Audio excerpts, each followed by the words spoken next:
Salut à tous, donc aujourd'hui je vais vous parler du débat Marlène Schiappa et Jean-Claude Van Damme, donc on est très dans l'actualité en ce moment. Alors, il faut savoir que on a eu, pour ceux qui ont suivi, parce que j'ose imaginer que si vous regardez cette vidéo, c'est parce que vous avez quand même suivi ce qui s'était passé un minimum. Et on voit dans cette vidéo que il y a Marlène Schiappa qui est, je crois, secrétaire d'État dans l'égalité homme-femme, on est beaucoup sur le débat du féminisme mais du féminisme un petit peu totalitaire qui cherche à imposer ses opinions parce que dans le passé, ayant été opprimés, c'est un peu la même chose qu'avec tous les groupes un peu extrémistes.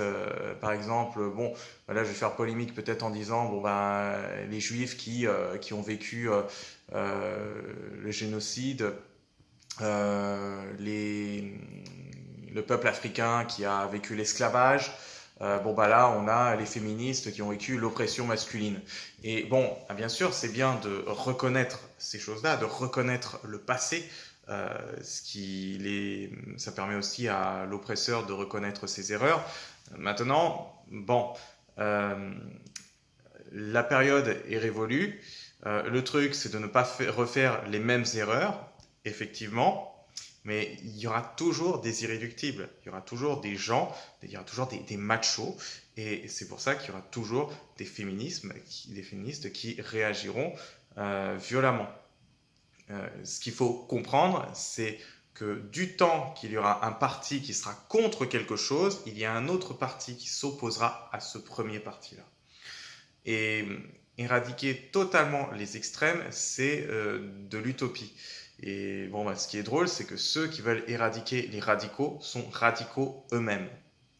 Jean-Claude Van Damme l'a très bien démontré en reprenant Marlène en disant que tu ne peux pas calquer ta vision du monde, tu ne peux pas la projeter sur d'autres femmes qui, elles, préféreraient rester à la maison.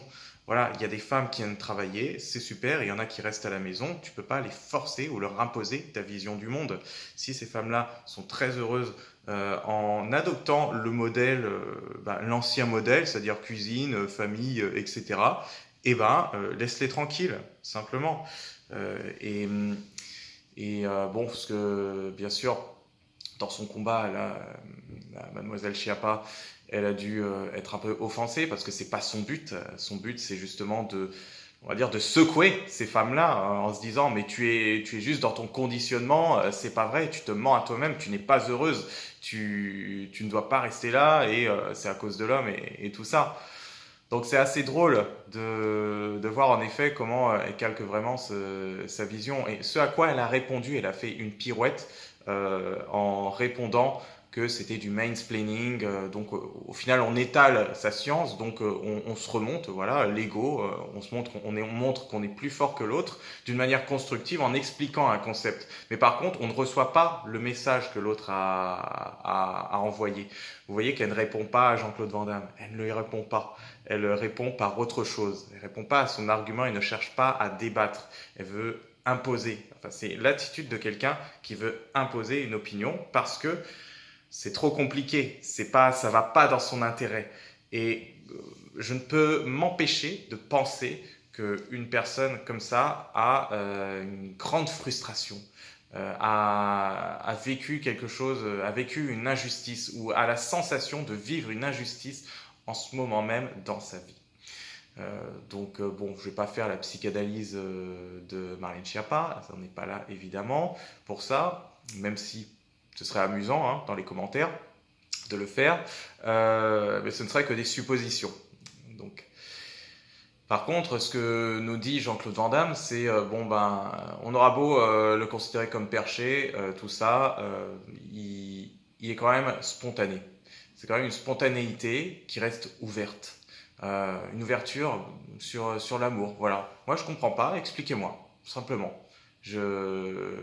Et il n'y a pas de rentre dedans ou de côté totalitaire, aigri. C'est vraiment un côté spontané, presque enfant.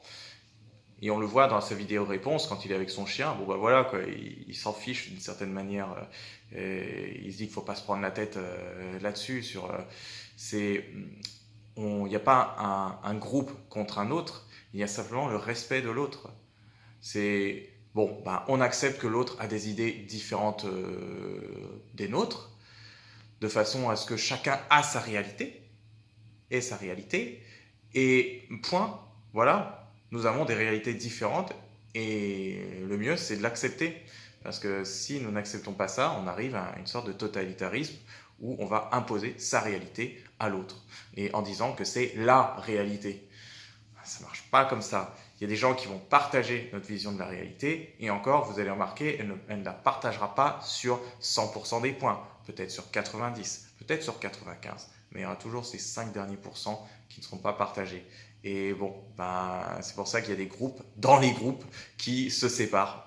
On a plusieurs partis politiques qui se séparent, alors que pourtant ils venaient aussi de la droite. On a plusieurs groupes de droite, on a plusieurs groupes de gauche, et c'est pareil dans les relations humaines, dans les relations sociales. Voilà. Donc c'est tout ce que j'avais à dire là-dessus, sur cette polémique du moment.